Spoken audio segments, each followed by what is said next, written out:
यदि आपको किसी भी इक्विटी म्यूचुअल फंड में इन्वेस्ट करना है तो आपको कम से कम 5 साल के लिए निवेश करने की सलाह दी जाती है। इक्विटी मार्केट शॉर्ट टर्म में काफ़ी ज़्यादा वोलेटाइल हो सकता है, इसलिए equity mutual fund short term investment के लिए बिल्कुल भी अच्छे ऑप्शन नहीं माने जाते। जैसे कि हम यहाँ पर निफ्टी 50 का चार्ट देखें तो यहाँ पर दिसंबर 1999 से लेकर जून 2004 तक मार्केट ने बिल्कुल भी रिटर्न नहीं बना कर दिए। वैसे ही दिसंबर 2007 से दिसंबर 2013 तक मार्केट ने ओवरऑल कुछ भी रिटर्न नहीं दिए। मतलब कि किसी ने यहाँ पर इन्वेस्ट किया होता तो वो 5 साल बाद भी वहीं बैठा होता। लेकिन मार्केट का ये दस्तूर भी है कि ये इतने लंबे कंसोलिडेशन के बाद ज़बरदस्त रिटर्न भी बनाकर देता है, चाहे फिर आप इसे इस पॉइंट से देखो या इस पॉइंट से। लेकिन दोस्तों, जब आप किसी म्यूचुअल फंड में इन्वेस्ट करते हैं तो आपकी SIP इंस्टॉलमेंट सभी मार्केट कंडीशन में जमा होती रहती है। इससे आपकी कॉस्ट एवरेज होती है और जब मार्केट डाउन फेज में भी होता है तो भी आपको इतना नुकसान नहीं होता है। लेकिन जब मार्केट में रैली आती है तो आपको फ़ायदा बहुत ज़्यादा होता है। तो चलिए दोस्तों, मैं आपको कुछ ऐसे म्यूचुअल फंड्स बताता हूँ जिन्हें 5-6 साल के इन्वेस्टमेंट के लिए कंसिडर किया जा सकता है।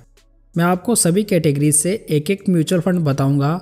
आप इन सबको देखें और समझें और लास्ट में स्वयं तय करें कि आपको किसके साथ में जाना चाहिए। सबसे पहले लार्ज कैप कैटेगरी की बात करते हैं।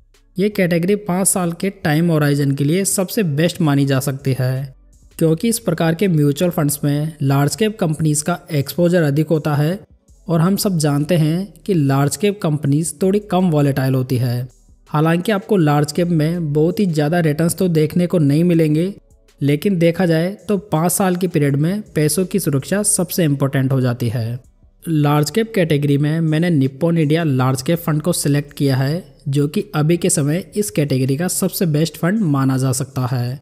जहां पर most of active large cap funds अपने बेंचमार्क इंडेक्स के रिटर्न को भी बीट नहीं कर पा रहे हैं, ये फंड आपको कंसिस्टेंट बेसिस पे बेंचमार्क रिटर्न्स को आउट परफॉर्म करता हुआ दिखाई दे जाएगा। यहाँ पर इस फंड की रैंक कैटेगरी में लास्ट 7 ईयर्स में नंबर 1 रही है। अगर इस फंड के ईयर वाइज एनुअलाइज रिटर्न्स देखें तो इसने लास्ट 5 ईयर्स में 16.11% के, लास्ट 3 ईयर्स में 31.64% के और लास्ट 1 ईयर में 26.14% के बढ़िया रिटर्न्स बना कर दिए हैं। यदि इस लार्ज कैप फंड में 5 साल पहले 1 लाख रुपए लमसम इन्वेस्ट किए गए होते तो आज इनकी मैच्योरिटी वैल्यू लगभग 2,11,237 रुपये हो जाती। तो इसका मतलब है कि इस फंड में आपका पैसा 5 साल में डबल से ज़्यादा हो चुका होता।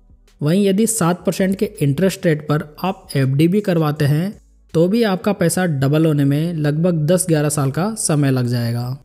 Nippon India large cap fund में आप 1,000 रुपये से SIP और 100 रुपये से लमसम शुरू कर सकते हैं। यदि आपको इस फंड का डिटेल रिव्यू चाहिए तो आप मुझे कमेंट करके बता सकते हैं। चलिए अब बात करते हैं मिड कैप कैटेगरी की।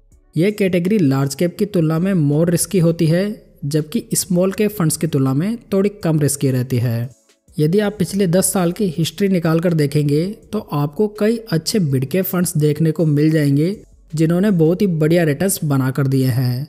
मिड कैप कैटेगरी में मैंने Motilal Oswal mid cap fund को सिलेक्ट किया है। ये फंड मिड कैप कैटेगरी में लगातार अच्छा प्रदर्शन कर रहा है और अपने बेंचमार्क के रिटर्न्स को आउट परफॉर्म करता हुआ आ रहा है। साथ ही ये फंड कैटेगरी में सेकंड लोएस्ट वॉलेटाइल है, जहां पर इसका बीटा रेशियो 0.82 है, जबकि कैटेगरी एवरेज 0.92 है। मतलब कि ये फंड कैटेगरी एवरेज की तुलना में कम वॉलेटाइल रहता है। इस फंड ने लास्ट 5 ईयर्स में 22.50% के, जबकि लास्ट 3 ईयर्स में 37.33% के एनुअलाइज रिटर्न्स बना कर दिए हैं। यदि इस फंड में 5 साल पहले 1 लाख रुपए लमसम इन्वेस्ट किए गए होते तो आज की डेट में इसकी मैच्योरिटी वैल्यू लगभग 2,76,192 रुपये हो गई होती। इस फंड में आप 500 रुपये से SIP और 500 रुपये से ही लमसम शुरू कर सकते हैं। नेक्स्ट बात करते हैं स्मॉल कैप फंड की। वैसे 5 साल के पीरियड के लिए स्मॉल कैप कैटेगरी में लमसम थोड़ा रिस्की हो सकता है, लेकिन यदि आप अपने लमसम अमाउंट को थोड़ा थोड़ा करके 5-6 महीनों में इन्वेस्ट करते हैं या फिर आप SIP करते हैं तो स्मॉल कैप फंड भी एक अच्छा विकल्प हो सकता है। स्मॉल कैप कैटेगरी में 5 साल के लिए एक्सिस स्मॉल कैप फंड को कंसिडर किया जा सकता है। मैंने एक्सिस स्मॉल कैप फंड को इसलिए सेलेक्ट किया है कि एक तो ये फंड अच्छे रिटर्न बनाकर दे रहा है दूसरा, ये फंड कैटेगरी में लोएस्ट वोलेटाइल है। लेकिन दूसरी ओर यदि आप हाई रिस्क उठाना चाहते हैं और सोचते हैं कि मुझे 5 साल तो इन्वेस्ट करना है और हाई रिटर्न्स को चेस करना है, तो आप क्वांट स्मॉल कैप फंड को भी कंसिडर कर सकते हैं।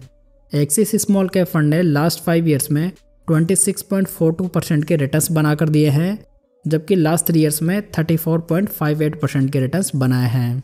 अगर इस फंड में 5 साल पहले 1 लाख रुपए लमसम इन्वेस्ट किए गए होते तो आज इसकी मैच्योरिटी वैल्यू लगभग 3,23,332 रुपये होती। मतलब कि 5 साल में आपका पैसा लगभग 3.25 गुना के करीब हो चुका है। इस फंड में 100 रुपये से SIP और लमसम शुरू किया जा सकता है। चलिए अब फाइनली बात करते हैं फ्लेक्सी कैप कैटेगरी की। फ्लेक्सी कैप कैटेगरी में आपको लार्ज कैप, मिड कैप और स्मॉल कैप कंपनीज का एक अच्छा एक्सपोजर मिल जाता है। इसकी वजह से ये कैटेगरी इन्वेस्टर्स के बीच में काफ़ी पॉपुलर भी है। वैसे फ्लेक्सी कैप कैटेगरी में आपको बहुत सारे विकल्प देखने को मिल जाएंगे, लेकिन इस कैटेगरी में 5 साल के लिए पारंपरिक फ्लेक्सी कैप फंड को कंसिडर किया जा सकता है। इस फंड का डिटेल रिव्यू आप इस वीडियो में देख सकते हैं, लिंक आपको आई बटन में मिल जाएगा। अगर इस फंड के लास्ट 5 ईयर्स के रिटर्न देखें तो ये 20.13% के रहे हैं, जबकि लास्ट 3 ईयर्स में ये 24.06% के रहे हैं। इस फंड में यदि आपने 5 साल पहले 1 लाख रुपए लमसम इन्वेस्ट किया होता तो आज इनकी वैल्यू लगभग 2,50,000 रुपये हो गई होती। इस फ्लेक्सी कैप फंड में आप 1,000 रुपये से SIP और लमसम शुरू कर सकते हैं। दोस्तों, इस वीडियो में मैंने जो भी फंड्स डिस्कस किए हैं वो सिर्फ एजुकेशनल पर्पज़ के लिए हैं। इसमें मैंने कोई भी इन्वेस्टमेंट एडवाइस नहीं दी है। तो दोस्तों, ये थी आज की जानकारी। वीडियो पसंद आया हो तो इस वीडियो को लाइक, कमेंट और शेयर जरूर कीजिएगा। साथ ही इस चैनल को सब्सक्राइब जरूर कर लीजिएगा। तो चलिए दोस्तों, फिर मिलते हैं एक नई जानकारी के साथ। तब तक जय हिंद, जय भारत।